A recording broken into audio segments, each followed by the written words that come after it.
and welcome to Artlife.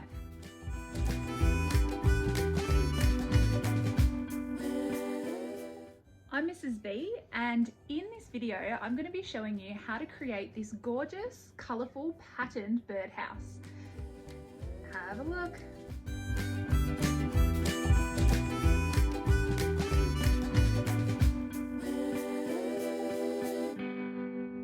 I'm going to take you through step by step. You don't need to have any painting experience and can be a complete beginner.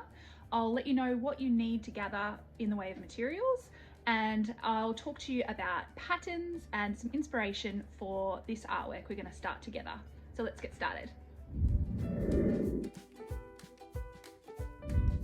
So let me introduce you to an artist named Deb McNaugthon. Now, she is an excellent local artist from Melbourne, and she is just exceptional in creating colourful, vibrant, joyful artwork using pattern. Now, she has nailed the way that she can combine colour and lines and patterns together to create really interesting artworks. I've added a link to her Instagram down below in the description, so please check her out and have a look at all the beautiful artwork she creates. So we're going to use her style as an influence for our artwork today. Here are some things that you'll need for this task. Now, I do have a list of materials below in the description that you can get for yourself. There you'll find a really great set of acrylic paint. I think it's a pack of about 60 little tubes, which is awesome because it means you don't have to do any mixing and you have all the colors right there. But for this task, really, you only need a handful of different colors that you think work really well together. You'll also need a large brush and a small brush for the little details. And for this task, I'm actually painting a birdhouse. Now, I got this from Kmart for about $6, but you don't have to paint a birdhouse. Really, you could paint anything you want, from a piece of paper to a cardboard box that you want to decorate. Now, before we get started on our task today, we need to have a bit of a chat about patterns. Now, I'm not talking about patterns that are repetitive, like triangle, circle, triangle, circle, triangle, circle.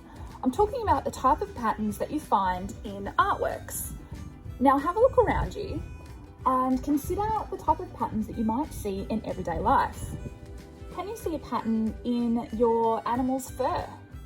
Patterns are actually all around us, and they're created with things like lines and shapes and colors. I'm going to demonstrate a few examples of patterns just with my textures here. Something we could do is some straight lines, parallel. They look great. You could even cross over the top and create sort of a cross-hatching pattern there. You could use circles or spots, different size ones. You could use circles in a different way. For example, you might do a small circle and then a bigger circle around it. Kind of looks like a donut. This looks great if you introduce different colors as well, like this. So really, pattern is just exploring the art elements of shape, color, and line to make interesting objects, I guess. You could just use lines like this. Have a think about different patterns that you could create and have a play first before you get into your actual artwork. It's going to be really important for you to have some ideas up your sleeve when it comes to painting today. Now we have an idea of what patterns are, we need to have a go, and I'd love to demonstrate how to actually create patterns with paint before we start on our good copy. Now, the main thing with creating pattern with paint is a lot of times people want to go for the detail first. For example, you want to do the beautiful spots like this, and then later start to consider, oh, now I need to put a color behind it. And then a lot of the time that ends up really gross and mixing because I'm trying to get color behind these spots that I've done, and I end up just mixing it up. So a strategy that you could do instead is actually make sure you paint a bit of a base coat. Paint the color you want in your background first. All right, I'm gonna do spots over the top of this after it dries. So make sure you let this dry completely. I'm gonna paint a few sections with colors to demonstrate how to do some different types of patterns. I'm gonna paint my backgrounds first.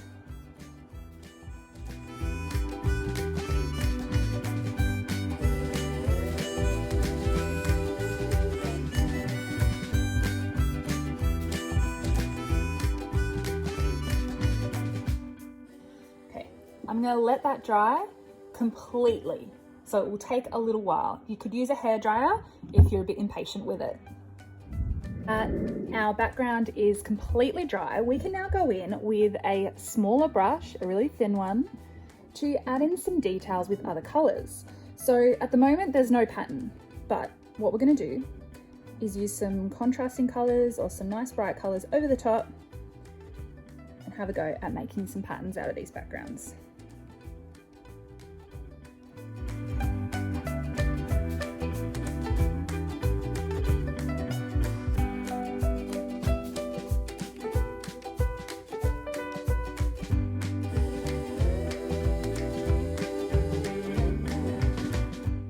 So notice so far I've done some stripy lines, some little detailed plus signs, and you can even do some big lines over the top. You do need to really concentrate and try and make sure this is as neat as possible because there's not a lot of room for error.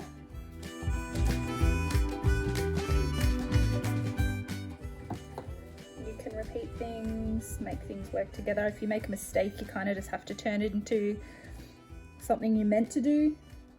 Pretend it was on purpose. Little spots there.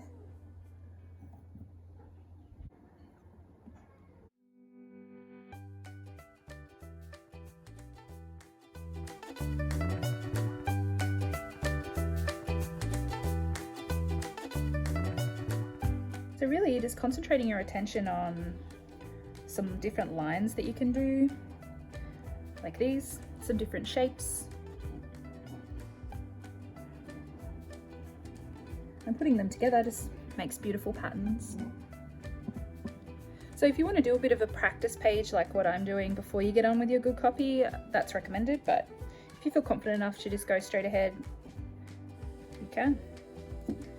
There we go, that's enough for now. We're going to get to our good copy now. So now we're ready for our good copy. As I said, I'm going to paint this birdhouse in the Dec McNaugthon kind of style. But if you don't have a birdhouse or you'd prefer to paint something else, that's absolutely fine. So the first thing we're going to do is just section nice large kind of shapes, just with a pencil really lightly, to give yourself an idea of where you want each color to go. It doesn't need to be perfect, but it should just give yourself a bit of a indication of where you're going to paint each color. It's time to create a base layer or your background color for your artwork. Now choose really bright colors, beautiful blues or really awesome yellows. I love these types of colors. I'm just going to go in and use my grey layered lines here to indicate where I'm just going to paint my background colour. When you're painting, try to paint sort of in the same direction. Can you see how I'm just going in the one direction like this rather than all over the place? It'll just dry a lot neater. And try to not apply the paint too thickly. We don't want bumps and things like that. We want it to be nice and flat and smooth.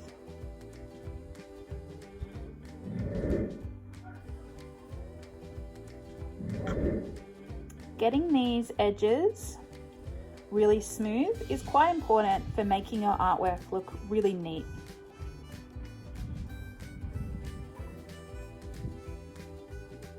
Now notice the brush I'm using is fairly thick, because we are painting large sections, large areas, so you don't want to spend a long time with a small brush.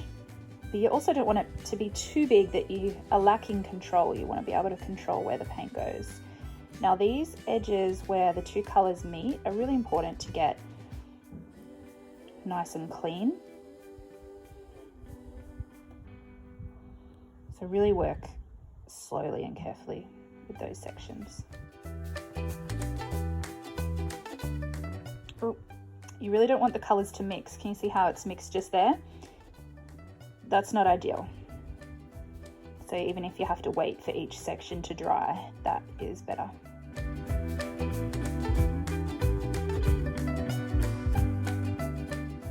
Now I've used pre-mixed acrylic paint, but if you would like me to show you how to actually mix these colours using the primary colours, please write in the comments below, and I'll get that episode to you as soon as I can.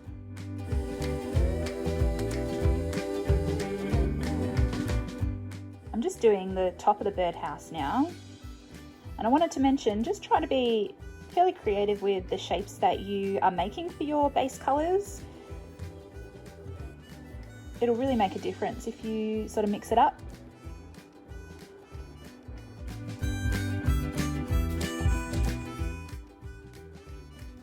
Feel free to leave some of the sections bare too. I'm going to start to leave some just wooden because I think that looks quite nice as well.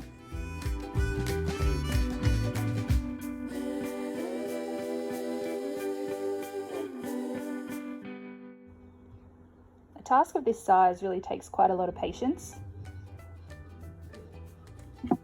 because there's a lot to do, and especially doing a birdhouse, there are 4 sides plus 2 sides to the roof plus the ground, so try to enjoy it and hopefully it can be nice and relaxing for you. I'll put a link down below where to get this particular birdhouse online at Kmart for the Australian viewers.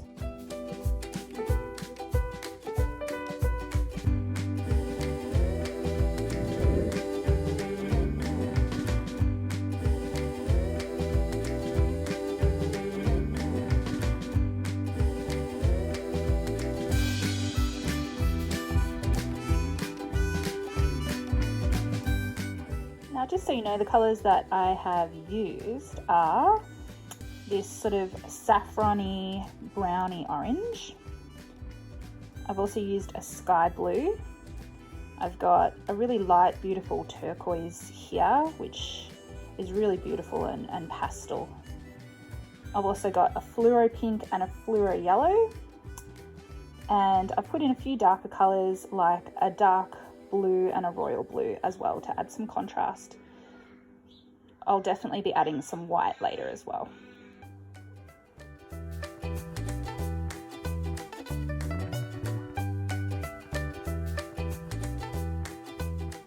Okay, so I think I am done with my base layer for my artwork. Notice I've mixed up the shapes quite a lot, overlapped some of them, left some areas bare, but we're not quite finished yet. So the next thing that I'm going to do, now that my base layer is all dry on my birdhouse, I'm going to use some gestured large kind of lines over the top.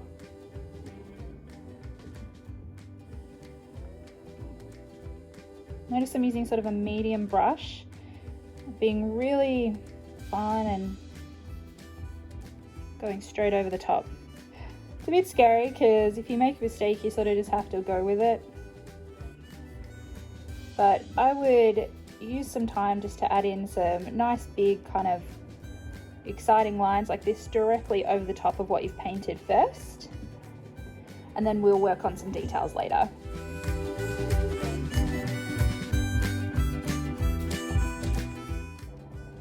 Building up the layers and adding detail as I go.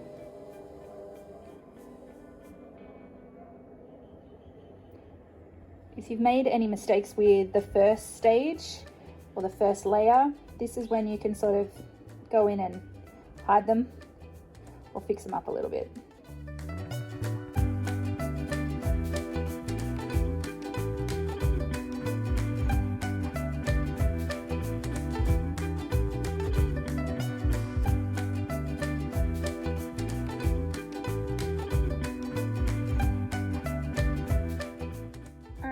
So I have finished with my second step, and that is adding some gestured lines, bigger kind of shapes over the top of my background layers. I'm going to let that dry for a little bit.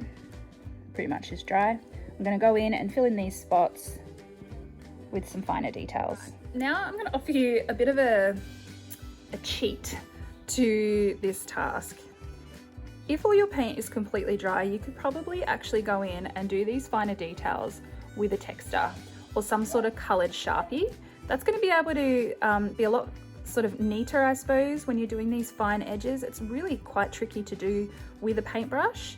So if you want to do that, it's cheeky, but it's definitely doable.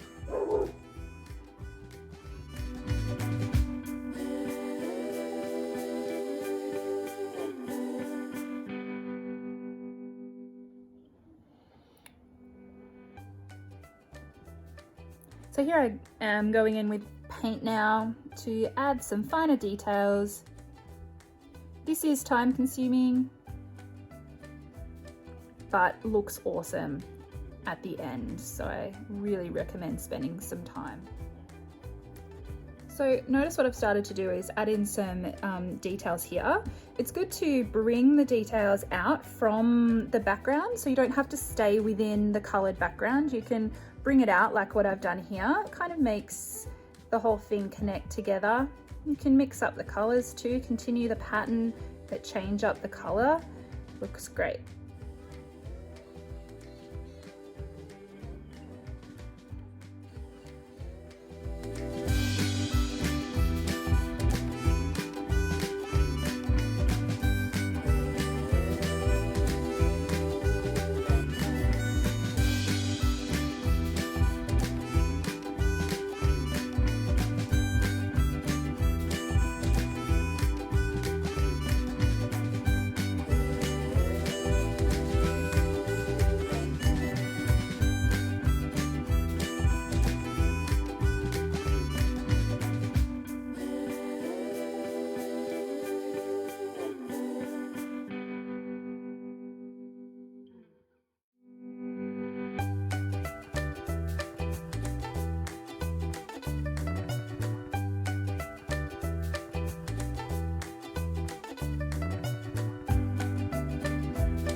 Okay, I think I'm done. I could have just sat and painted for hours and hours and hours and just added even more detail, but I think this product is pretty awesome and I think the birdies will love it, and it adds a bit of a pop of color to my garden.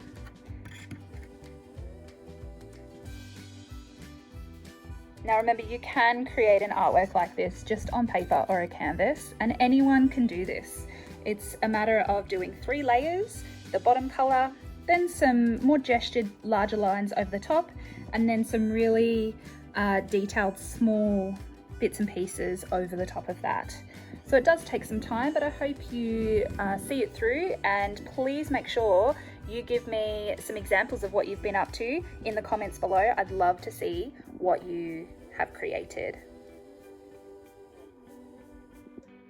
So it's as simple as that.